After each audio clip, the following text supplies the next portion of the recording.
Hey, what's up, everybody?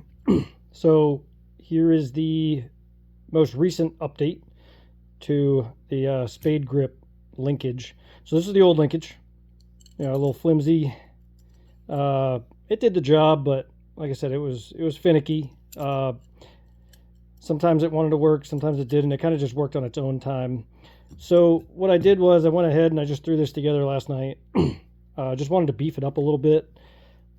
How it works is it's just simple hardware. This is just the first version of it, but I use some M6 bolts, some flange nuts, and some washers, and then this backside's held together with these little M3 screws. Pop them out of here. So this back piece just kind of dovetails in, and it has a spot in here for 1/4 inch nut to drop in. And then this piece, I don't have any TPU filament, so for now I'm just going to use foam, and to keep it in place I just use some electrical tape, but it allows it to be squishy. It's got some give to it, kind of like your finger. It's a little stiffer than I would want it to be, but we're going to see how it works.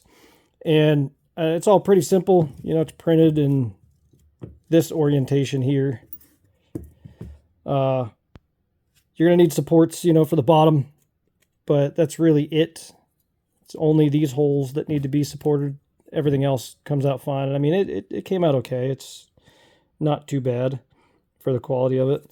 But yeah, pretty simple to put together. You're going to throw this in there, throw this on top, come to the other side, slap it together like that. And then if you want it to hold together on its own, just pop the dovetail on the back. And I mean, right there, it won't even fall apart. Pretty simple, but you just toss the bolts in.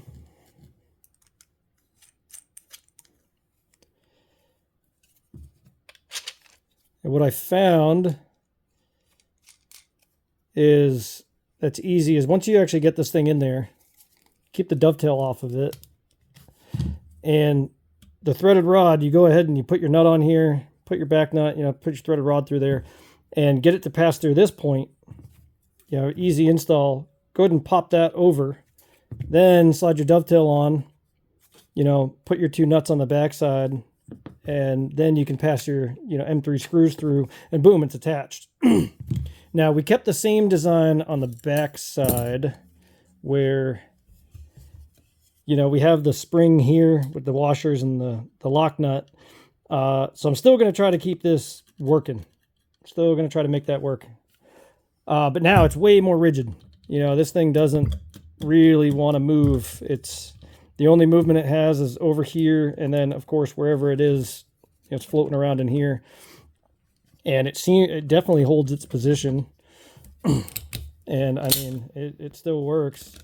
So it's kind of a nasty mess outside. Not really worth shooting right now, without getting soaked. So hopefully the weather's better tomorrow, maybe the next day. But yeah, we'll give it a shot as soon as it dries up outside, and we'll see what happens. So, and once I get this thing tweaked, and if it works, I'll go ahead and I'll post the STL files somewhere. I don't know where I'm going to put them, but yeah, there's your update. I didn't forget about it. Just kind of had other things going on. So, all right, we're back at it. Thanks. See ya.